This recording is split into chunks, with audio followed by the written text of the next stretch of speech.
ഞാൻ Ramakrishnan T B SEBI registered research അനലിസ്റ്റാണ്. ഈ ഓഡിയോ കേട്ടതിന് ശേഷം ഡിസ്ക്ലെയിമർ കൂടി വായിച്ചു നോക്കണമെന്ന് താല്പര്യപ്പെടുന്നു. AI ഡിസ്റപ്ഷൻ കണ്ടിന്യൂ ചെയ്യുകയാണ് ഗ്ലോബലി. ഇന്ന് ഏഷ്യൻ മാർക്കറ്റുകൾ, സൗത്ത് കൊറിയൻ മാർക്കറ്റ് ഒഴികെ മറ്റെല്ലാ മാർക്കറ്റുകളും വീക്കായിട്ടാണ് ട്രേഡ് ചെയ്യുന്നത്. ഇന്നലെയും ഇന്നും മോർണിംഗിലൊക്കെ സോഫ്റ്റ്വെയർ സർവീസസ് കമ്പനി സ്റ്റോക്കുകൾ തന്നെയാണ് താഴെ പോയിക്കൊണ്ടിരിക്കുന്നത്. ഇന്നലെ ഇൻഫോസിസ് ADR, അമേരിക്കയിൽ ലിസ്റ്റ് ചെയ്തിട്ടുള്ള ഇന്ത്യയുടെ ഇൻഫോസിസ് ADR അറൗണ്ട് 9% താഴെയാണ് ക്ലോസ് ചെയ്തിരിക്കുന്നത്. ഒപ്പം വിപ്രോ 4.6% താഴെയാണ് ക്ലോസ് ചെയ്തിരിക്കുന്നത്. അമേരിക്കയിൽ പൊതുവെ ഓൾമോസ്റ്റ് എല്ലാ ടെക്നോളജി സ്റ്റോക്കുകളും ഇന്നലെ താഴെയാണ് ക്ലോസ് ചെയ്തിരിക്കുന്നത്. അതോടൊപ്പം സിസ്കോ പോലുള്ള സ്റ്റോക്കുകളും ഇന്നലെ വളരെ താഴെയാണ് ക്ലോസ് ചെയ്തിരിക്കുന്നത്. ഇതിന് പ്രധാനപ്പെട്ട കാരണം സിസ്കോയുടെ എക്യുപ്മെൻറ്റുകളിലൊക്കെ യൂസ് ചെയ്യുന്ന മെമ്മറി ചിപ്പുകൾ, അതുപോലെ തന്നെ ഹാർഡ് ഡിസ്ക് ഡ്രൈവുകൾ, ഇത്തരത്തിലുള്ള എക്യുപ്മെൻറ്റുകളുടെയൊക്കെ കോസ്റ്റ് കൂടിക്കൊണ്ടിരിക്കുകയാണ്. അതുകൊണ്ട് തന്നെ സിസ്കോ പോലുള്ള കമ്പനികളുടെ പ്രോഫിറ്റബിലിറ്റി താഴെ പോകും എന്നുള്ളൊരു ഗൈഡൻസ് അവർ നൽകിയിരുന്നു. അതിനുശേഷം സിസ്കോ പോലുള്ള കമ്പനികളുടെ ഓഹരികളെല്ലാം തന്നെ വളരെ താഴെയാണ്. മാഗ്നിഫിസൻറ്റ് 7 കമ്പനികളുടെ സ്റ്റോക്കുകളെല്ലാം തന്നെ ഇന്നലെ വീക്കായിട്ടാണ് ക്ലോസ് ചെയ്തിരിക്കുന്നത്. ഒപ്പം അമേരിക്കയിലത്തെ ഇൻഡെക്സുകളുടെ സിറ്റുവേഷൻ നോക്കുകയാണെങ്കിൽ ദൗ ജോൺസ് 669.42 പോയിന്റ് വീക്കായിട്ടാണ് ഇന്നലെ ക്ലോസ് ചെയ്തിരിക്കുന്നത്. ഒപ്പം S&P 500 108.71 പോയിന്റ് വീക്കായിട്ട്, Nasdaq 469.32 point weak, Russell 2000 53.64 point വീക്കായിട്ടാണ് ഇന്നലെ ക്ലോസ് ചെയ്തിരിക്കുന്നത്. വൊളാറ്റിലിറ്റി ഇൻഡെക്സ് ഇന്നലെ കൂടിയിരിക്കുകയാണ്, 20.82 ഉയർന്നിരിക്കുകയാണ്. ഇത് ഇൻഡിക്കേറ്റ് ചെയ്യുന്നത് വീണ്ടും വൊളാറ്റിലിറ്റിനെ തന്നെയാണ് അമേരിക്കയിലെ. അതേസമയം US ഡോളറിൻ്റെ കാര്യം നോക്കുകയാണെങ്കിൽ US ഡോളർ ഒരുപക്ഷെ നമ്മൾ പ്രതീക്ഷിച്ചതിന് വിപരീതമായിട്ട് മുന്നേറാനുള്ള സാധ്യതകളാണ് കാണുന്നത്. ഇതിൻ്റെ ഒരു ഇമ്പാക്റ്റ് ഇന്നലെ കമോഡിറ്റി പ്രൈസിലൊക്കെ ഉണ്ടായിട്ടുണ്ട്. റഷ്യ അമേരിക്കയുടെ ഡോളർ സിസ്റ്റത്തിനെ കണ്ടിന്യൂ ചെയ്യാനായിട്ട് തീരുമാനിച്ചിരിക്കുന്നു എന്നുള്ള റിപ്പോർട്ടുകളുണ്ട്. ഇങ്ങനെ വരികയാണെങ്കിൽ അമേരിക്കയും റഷ്യയും തമ്മിലുള്ള പ്രശ്നങ്ങളൊക്കെ ഒരുപക്ഷെ അടുത്ത ദിവസങ്ങളിൽ ഒത്തുതീർന്നേക്കാം. ഒപ്പം റഷ്യ ഉക്രൈൻ വാറും ഒരുപക്ഷെ ഒത്തുതീരാനുള്ള സാധ്യതകളുണ്ട്. തീർച്ചയായിട്ടും റഷ്യയുടെ ഭാഗത്തുനിന്ന് വന്നിട്ടുള്ള ഈ സ്റ്റേറ്റ്മെൻറ്റ് വളരെ വളരെ പോസിറ്റീവാണ്. അമേരിക്കൻ ഡോളറിനെ സംബന്ധിച്ച് ഈ ന്യൂസ് വന്നതിന് ശേഷമാണ് ഗോൾഡിൽ വലിയ രീതിയിലുള്ള ഒരു സെൽ ഓഫ് ആണ് ഇന്നലെ കണ്ടത്. ഒരു ഘട്ടത്തിൽ സ്പോട്ട് ഗോൾഡ് 4879.3 വരെയൊക്കെ താഴെ വന്നിരുന്നു.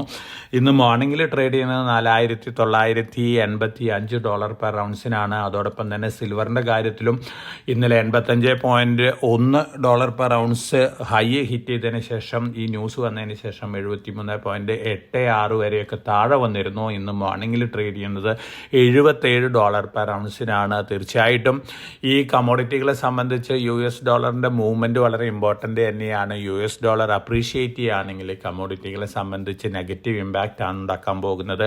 അതോടൊപ്പം തന്നെ ഇറാനും US തമ്മിലെ ഇഷ്യൂസൊക്കെ സെറ്റിലാവും എന്നുള്ള റിപ്പോർട്ടുകളുണ്ട്. തീർച്ചയായിട്ടും ഇത്തരത്തിൽ ന്യൂസ് ഫ്ലോസ് തന്നെയാണ് കമോഡിറ്റികളിൽ ഇന്നലെ വലിയ രീതിയിലുള്ളൊരു സെൽ ഓഫ് ഉണ്ടാക്കിയിട്ടുള്ളത്. ഇന്ന് മോർണിംഗിൽ ഓൾമോസ്റ്റ് ഫ്ലാറ്റ് ലെവലിനാണ് ഇന്നലത്തെ ക്ലോസിംഗ് ലെവലായിട്ട് വെച്ച് നോക്കുമ്പോൾ മറ്റെല്ലാ കമോഡിറ്റികളും, അല്ലെങ്കിൽ സ്ലൈറ്റ്ലി വീക്കായിട്ടാണ് മറ്റെല്ലാ കമോഡിറ്റികളും ട്രേഡ് ചെയ്യുന്നത്. അതേസമയം ഗോൾഡും സിൽവറും ഓൾമോസ്റ്റ് ഫ്ലാറ്റ് ലെവലിലാണ് ഇന്നലത്തെ ക്ലോസിംഗ് ലെവലായിട്ട് കമ്പയർ ചെയ്യുമ്പോൾ. നല്ല വൊളാറ്റിലിറ്റി നമുക്ക് വീണ്ടും ഈ കമോഡിറ്റികളിൽ എക്സ്പെക്റ്റ് ചെയ്യാം. ചൈനീസ് മാർക്കറ്റുകൾ ഇന്നത്തെ ട്രേഡിങ്ങിന് ശേഷം തിങ്കളാഴ്ച മുതൽ, അതായത് 16-ാം തീയതി മുതൽ 23-ാം തീയതി വരെ അവധിയാണ്. ലൂണാർ ഹോളിഡേയ്സ് പ്രമാണിച്ച് ഈ കാലയളവിൽ കമോഡിറ്റികളിൽ ഒരുപക്ഷെ വൊളാറ്റിലിറ്റിയൊക്കെ കാണാനുള്ള സാധ്യതകളുണ്ട്. അതേസമയം ആക്ടിവിറ്റി കുറയാനുള്ള സാധ്യതകളാണ് കാണുന്നത്. ഇന്ത്യൻ രൂപ ഇന്നലെ ഓൾമോസ്റ്റ് ഫ്ലാറ്റ് ലെവലിൽ തന്നെയാണ് US ഡോളറിന് അഗൻസ്റ്റ് ആയിട്ട് ക്ലോസ് ചെയ്തിരിക്കുന്നത്.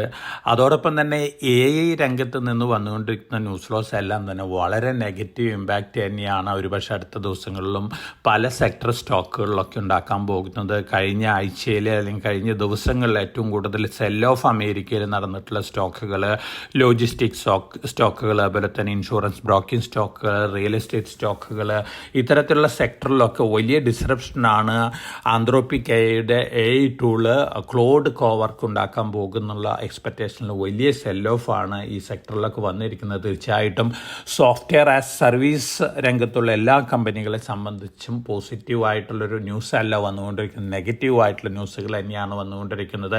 ഇന്ത്യൻ കമ്പനികൾ സർവീസസ് സെക്ടറിലാണ്, ഇന്ത്യൻ സോഫ്റ്റ്വെയർ കമ്പനികളെല്ലാം. പക്ഷേ ഓൾമോസ്റ്റ് എല്ലാ ടെക്നോളജി സ്റ്റോക്കുകളും ഇന്ത്യയിലും താഴെയാണ്. ഇതിന് പ്രധാനപ്പെട്ട കാരണം ഹാർഡ്വെയർ കമ്പനി കമ്പനികളെ സംബന്ധിച്ച് നെഗറ്റീവ് ന്യൂസ് തന്നെയാണ് വന്നുകൊണ്ടിരിക്കുന്നത്. കാരണം ഹാർഡ്വെയർ പാർട്സ് ഉണ്ട്, flash memory, random access memory, അതുപോലെ തന്നെ മറ്റ് ഹാർഡ് ഡിസ്ക് ഡ്രൈവ്സ്, ഈ ഘടകങ്ങൾ ഉണ്ടാക്കുന്ന കമ്പനികളെ സംബന്ധിച്ച് നല്ല കാലമാണ്. അതുകൊണ്ട് തന്നെ ഈ കമ്പനികളെല്ലാം തന്നെ ഇന്നലെ അമേരിക്കയിലും അതുപോലെ തന്നെ ഇന്ന് സൗത്ത് കൊറിയയിലും ബെറ്റർ ആയിട്ട് തന്നെയാണ് ട്രേഡ് ചെയ്യുന്നത്. ഇന്നലെ സാൻഡിസ്ക് അതുപോലെ തന്നെ മൈക്രോൺ ഈ കമ്പനികൾ ബെറ്റർ ആയിരുന്നു. ഹാർഡ് ഡിസ്ക് ഡ്രൈവുകൾ ഉണ്ടാക്കുന്ന സീഗേറ്റ് ടെക്നോളജീസ്, വെസ്റ്റേൺ ഡിജിറ്റൽ പുതിയ റെക്കോർഡ് ഹൈ ഹിറ്റ് ചെയ്ത് റെക്കോർഡ് ഹൈയിലാണ് ഇന്നലെ ക്ലോസ് ചെയ്തിരിക്കുന്നത്. ഒപ്പം ഫ്ലാഷ് മെമ്മറി ഉണ്ടാക്കുന്ന തോഷിബയുടെ കിയോക്സിയ ഹോൾഡിംഗ്സിൻ്റെ ജപ്പാനിൽ ഇന്ന് മോർണിംഗിൽ വീണ്ടും പുതിയ റെക്കോർഡ് ഹൈ ഹിറ്റ് ചെയ്തിരിക്കുകയാണ്. സാംസങ്, SK ഹൈനിക്സ് റാം സർക്യൂട്ടുകൾ ഉണ്ടാക്കുന്ന കമ്പനികളാണ് സൗത്ത് കൊറിയയിൽ ഇന്ന് വീണ്ടും പുതിയ റെക്കോർഡ് ഹൈ ഹിറ്റ് ചെയ്ത് റെക്കോർഡ് ഹൈയിലാണ് ട്രേഡ് ചെയ്യുന്നത്. ഇത്തരത്തിലുള്ള ഘടകങ്ങൾ ഉണ്ടാക്കുന്ന കമ്പനികളെ സംബന്ധിച്ച് പോസിറ്റീവാണ്. അതേസമയം ഈ ഘടകങ്ങളൊക്കെ ഉപയോഗിച്ചുകൊണ്ട് സെർവേഴ്സും കമ്പ്യൂട്ടറുകളൊക്കെ ഉണ്ടാക്കുന്ന കമ്പനികളെ സംബന്ധിച്ചും നെഗറ്റീവ് തന്നെയാണ്. അപ്പോൾ തീർച്ചയായിട്ടും സർവീസസ് സെക്ടറിലും ഹാർഡ്വെയർ സെക്ടറിലൊക്കെ അതിൻ്റേതായ നെഗറ്റീവ് ഇമ്പാക്റ്റ് AI ഉണ്ടാക്കുന്നുണ്ട്. വലിയ രീതിയിലുള്ള ഡിസ്റപ്ഷനാണ് അടുത്ത ഇയേഴ്സ് അല്ലെങ്കിൽ അടുത്ത ദിവസങ്ങളിലൊക്കെ AIയുടെ ഭാഗത്ത് നിന്ന് ഉണ്ടാകാൻ പോകുന്നുള്ള റിപ്പോർട്ടുകൾ തന്നെയാണ് വന്നുകൊണ്ടിരിക്കുന്നത്. ആന്ത്രോപിക് AIയുടെ സേഫ് ഗാർഡ് റിസർച്ച് ഹെഡ് അദ്ദേഹം റിസൈൻ ചെയ്തിരിക്കുകയാണ്. അദ്ദേഹം പറഞ്ഞിരിക്കുന്നത് വേൾഡ് ഇൻ പെറിൽ അല്ലെങ്കിൽ ഹ്യൂമൻ ബീയിങ്സ് ഇൻ പെറിൽ എന്നാണ്. ഇതിനെ സപ്പോർട്ട് ചെയ്യുന്ന സ്റ്റേറ്റ്മെൻറ്റുകൾ തന്നെയാണ് ഓപ്പൺ എയുടെ വമ്പൻ ടെക്നോളജി പ്രൊഫഷണൽസിൻ്റെ ഭാഗത്ത് നിന്ന് വന്നുകൊണ്ടിരിക്കുന്നത്. കോവിഡിന് ശേഷമുള്ള ഏറ്റവും വലിയ ഡിസ്റപ്ഷൻ ആവാനുള്ള സാധ്യതകളാണ് ഇപ്പോഴത്തെ അവസ്ഥയിൽ AI ഉണ്ടാക്കിക്കൊണ്ടിരിക്കുന്നത്. തീർച്ചയായിട്ടും ധാരാളം കമ്പനികളൊക്കെ ഒരുപക്ഷെ ഡിസ്റപ്റ്റഡ് ആയേക്കാം. നമുക്ക് ആർക്കും തന്നെ ഇത് പ്രെഡിക്റ്റ് ചെയ്യാനായിട്ട് സാധിക്കില്ല. AIയുടെ ഡിസ്റപ്ഷൻ അത്തരത്തിലുള്ളതാണ്. അതേസമയം ഹൈടെക് ഇൻഡസ്ട്രീസിലുള്ള പല കമ്പനികളെ സംബന്ധിച്ചും പോസിറ്റീവാണ്. പ്രൊഡക്ടിവിറ്റി കൂടുമ്പോൾ തീർച്ചയായിട്ടും ഇത്തരത്തിലുള്ള കോർപ്പറേറ്റുകളുടെ പ്രോഫിറ്റ് കൂടിയേക്കാം. അതേസമയം ധാരാളം ജോബ് ലോസസും നമുക്ക് എക്സ്പെക്ട് ചെയ്യാം. സ്കിൽഡ് ആയിട്ടുള്ള വർക്കേഴ്സിനൊക്കെ ഒരുപക്ഷെ MSME സെക്ടറിലൊക്കെ ഇൻഡിവിജ്വൽ കപ്പാസിറ്റിയിൽ വർക്ക് ചെയ്യാനുള്ള ഒരു അവസരമാണ് ലഭിക്കാൻ പോകുന്നത്. അതേസമയം huge job losses across the world ഉണ്ടാവാനുള്ള സാധ്യതകളാണ് കാണുന്നത്. തീർച്ചയായിട്ടും വളരെ കോഷ്യസ് ആയിട്ട് മൂവ് ചെയ്യേണ്ട ഒരു സിറ്റുവേഷനാണ്.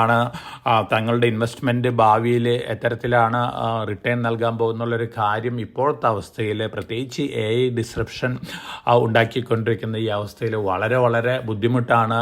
എങ്ങനെയായിരിക്കും മാർക്കറ്റ് മുന്നേറാൻ പോകുന്നത്, അല്ലെങ്കിൽ എങ്ങനെയായിരിക്കും മാർക്കറ്റ് ആക്ടിവിറ്റീസ് വരാൻ പോകുന്നുള്ള കാര്യം നമുക്ക് ആർക്കും തന്നെ വ്യക്തമായിട്ട് പ്രെഡിക്റ്റ് ചെയ്യാൻ പറ്റാത്തൊരവസ്ഥയിലേക്കാണ് വന്നു ചേർന്നിരിക്കുന്നത്. തീർച്ചയായിട്ടും വളരെ കോഷൻ അപ്ലൈ ചെയ്യേണ്ട ഒരു സിറ്റുവേഷനാണ്. പ്രോഫിറ്റുള്ള സ്റ്റോക്കുകളിലൊക്കെ നല്ല രീതിയിൽ പ്രോഫിറ്റ് ബുക്കിംഗ് നടക്കുന്ന ഒരു ഡിസിഷൻ എടുക്കാവുന്നത് നന്നായിരിക്കുമെന്നാണ് എൻ്റെ ഒരു സജഷൻ. ഇനി Q3 റിസൾട്ടുകൾ, ഇന്നലെ പുറത്തു വന്നിട്ടുള്ള റിസൾട്ടുകളുടെ കാര്യം നോക്കുകയാണെങ്കിൽ മുത്തൂറ്റ് ഫൈനാൻസ്, മാമ എർത്ത് അതായത് Honasa consumer, Indian hotels, engineers India limited, Hindustan construction company HCC, Puravankara, ഇത്തരത്തിലുള്ള കമ്പനികളൊക്കെ ബെറ്റർ ദാൻ എക്സ്പെക്റ്റേഷൻസ് ആണ് Q3 റിസൾട്ടുകൾ പുറത്തു വിട്ടിരിക്കുന്നത്. അതോടൊപ്പം തന്നെ സെങ്കോ ഗോൾഡും എക്സലൻറ്റ് റിസൾട്ടായിരുന്നു. ബയോക്കോൻ്റെ റിസൾട്ടും ബെറ്റർ ദാൻ എക്സ്പെക്റ്റേഷൻസ് ആയിരുന്നു. അതേസമയം ഹിൻഡാൽക്കോയുടെ റിസൾട്ട് ബിലോ എക്സ്പെക്റ്റേഷൻസ് ആണ്. അതുകൊണ്ട് തന്നെ ഒരു നെഗറ്റീവ് റിയാക്ഷൻ ഹിൻഡാൽക്കോൻ്റെ കാര്യത്തിൽ ഇന്നും ഉണ്ടാവാനുള്ള സാധ്യതകളുണ്ട്. ഇനി നമ്മൾ സ്റ്റോക്ക് സ്പെസിഫിക് ആയിട്ടുള്ള ന്യൂസ് ഫ്ലോസ് നോക്കുകയാണെങ്കിൽ സെസ്കിൻ്റെ സബ്സിഡിയറിക്ക് വിൻഡ് പവർ പ്രൊജക്റ്റിനുള്ള അനുമതി ലഭിച്ചിട്ടുണ്ട് സോളാർ കോർപ്പറേഷൻ ഓഫ് ഇന്ത്യയിൽ നിന്നാണ്. അതോടൊപ്പം തന്നെ dynamic cables, PVC insulated green building wires launch ചെയ്തിട്ടുണ്ട്. ഒരു പുതിയ പ്രൊഡക്റ്റാണ്. പ്രൊമോട്ടേഴ്സ് ബൈ ചെയ്തിട്ടുള്ള സ്റ്റോക്കുകൾ എന്നാൽ GRM ഓവർസീസ്, NCC, ഗാലൻ ഡിസ്പാറ്റ്, ഈ 3 കമ്പനികളിലാണ് പ്രൊമോട്ടേഴ്സ് ഇന്നലെ ബൈ ചെയ്തിട്ടുള്ളത്. ജയകുമാർ ഇൻഫ്രയ്ക്ക് 616 കോടി രൂപ ഓർഡർ കിട്ടിയിട്ടുണ്ട് NBCCയിൽ നിന്നാണ്. ഒപ്പം ഇന്നലെ കൺസ്യൂമർ പ്രൈസ് ഇൻഫ്ലേഷൻ ഡാറ്റ പുറത്തുവിട്ടിരുന്നു. ജനുവരി മാസത്തെ പുതിയ സീരീസാണ് 2.75%. Rural CPI 2.73%. അതുപോലെ തന്നെ urban CPI consumer price inflation 2.77%. Food ഐറ്റത്തിന്മേലുള്ള വെയിറ്റേജ് 36.75% കുറച്ചിരിക്കുകയാണ്. മുമ്പ് 45.86% അതോടൊപ്പം തന്നെ ഇൻഫ്ലേഷൻ കാൽക്കുലേറ്റ് ചെയ്യുന്ന ഐറ്റംസുകളുടെ എണ്ണം കൂട്ടിയിരിക്കുകയാണ്. ടോട്ടൽ ഗുഡ്സ്, അതായത് സർവീസസും ഗുഡ്സും കൂടിയിട്ടുള്ള ഒരു ബാസ്ക്കറ്റാണ്. ഗുഡ്സിൻ്റെ നമ്പർ 308, അതുപോലെ തന്നെ സർവീസസിൻ്റെ 50 ആക്കി ഉയർത്തിയിരിക്കുകയാണ്. ടോട്ടൽ 358. അതോടൊപ്പം തന്നെ 565 മാർക്കറ്റുകൾ, അതായത് സ്റ്റേറ്റിലുള്ള പല മാർക്കറ്റുകളെയും ഉൾപ്പെടുത്തിയിട്ടുണ്ട്. UP മഹാരാഷ്ട്രയും കൂടിയാണ് 43% മാർക്കറ്റ് ഷെയർ ഉള്ളത്. തീർച്ചയായിട്ടും ഈ 2 സ്റ്റേറ്റുകളിലുണ്ടാവുന്ന ചലനങ്ങൾ ഒരുപക്ഷെ CPI കൺസ്യൂമർ പ്രൈസ് ഇൻഫ്ലേഷൻ ഡാറ്റേനെയൊക്കെ ഇമ്പാക്റ്റ് ചെയ്യാനുള്ള സാധ്യതകളുണ്ട്. അതുകൊണ്ട് തന്നെ പല ഡിസ്കഷൻസും ഇത്തരത്തിലുള്ള ലെവലിൽ നടക്കുന്നുണ്ട്. എന്നിരുന്നാലും പുതിയ സീരീസ് ഒരു റിയാലിറ്റീനെ തന്നെയാണ് സൂചിപ്പിക്കുന്നത്. ഇപ്പോഴത്തെ അവസ്ഥ വെച്ചിട്ടുള്ള ഒരു കൺസ്യൂമർ പ്രൈസ് ഇൻഫ്ലേഷൻ ഡാറ്റയാണ്. ഇനി പുതിയ സീരീസ് വെച്ചുള്ള GDP ഫെബ്രുവരി 27 വരാൻ പോവുകയാണ്. അതിനുശേഷമായിരിക്കാം നമുക്ക് മാർക്കറ്റിൽ ഒരു പക്ഷേ ഈ പുതിയ സീരീസിൻ്റെ ഒരു ഇമ്പാക്റ്റൊക്കെ കാണാനായിട്ട് സാധിക്കുള്ളൂ. എന്നിരുന്നാലും നമ്മളെ സംബന്ധിച്ച് ഏറ്റവും വലിയൊരു നെഗറ്റീവായിട്ട് നിൽക്കുന്നൊരു ന്യൂസ് എന്ന് പറയുന്നത് AI ഡിസ്റപ്ഷൻ തന്നെയാണ്. AI ഡിസ്റപ്ഷന് ഇത്തരത്തിലുള്ള ഡിസ്റപ്ഷനാണ് ഉണ്ടാക്കാൻ പോകുന്നുള്ളൊരു കാര്യം നമുക്ക് കാത്തിരുന്ന് കാണേണ്ടി വരും. എന്നിരുന്നാലും ധാരാളം ജോബ് ലോസസ് ഉണ്ടാവാനുള്ള സാധ്യതകളുണ്ട്. ഒരുപക്ഷെ നമ്മൾ പ്രതീക്ഷിച്ചേക്കാളൊക്കെ വളരെ ഡിസ്റപ്റ്റീവ് ആയിട്ടുള്ളൊരു സിറ്റുവേഷൻ ആയിരിക്കാം മുന്നിലുള്ളത്. അതുകൊണ്ട് തന്നെ തങ്ങളുടെ ഇൻവെസ്റ്റ്മെൻറ്റ് വളരെ കോഷനോടുകൂടി തങ്ങളുടെ ഇൻവെസ്റ്റ്മെൻറ്റിലുള്ള ആക്ടിവിറ്റീസൊക്കെ കണ്ടിന്യൂ ചെയ്യണമെന്നാണ് എനിക്ക് ഉപദേശിക്കാനുള്ളത്. അതോടൊപ്പം തന്നെ ഗോൾഡിൻ്റെ കാര്യത്തിലും സിൽവറിൻ്റെ കാര്യത്തിലും US ഡോളറിനെ റഷ്യ വീണ്ടും സപ്പോർട്ട് ചെയ്യുകയാണ്. ഡോളർ സിസ്റ്റത്തിനെ സപ്പോർട്ട് ചെയ്യുകയാണെങ്കിൽ അത് തീർച്ചയായിട്ടും ഗോൾഡിനെ സംബന്ധിച്ചും സിൽവറിനെ സംബന്ധിച്ചൊക്കെ ഒരു നെഗറ്റീവ് ഇമ്പാക്റ്റ് ഉണ്ടാക്കുന്ന ഒരു ന്യൂസ് തന്നെയാണ്. അപ്പോൾ വളരെ കോഷനോടുകൂടി മാർക്കറ്റിൽ ആക്ട് ചെയ്യുക. എല്ലാവർക്കും നല്ലൊരു ട്രേഡിൻ്റെ ആശംസിച്ചുകൊണ്ട് ഞാൻ ഇന്നത്തെ പ്രീ മാർക്കറ്റ് കമൻറ്റ് ഇവിടെ അവസാനിപ്പിക്കുകയാണ്. Thank you.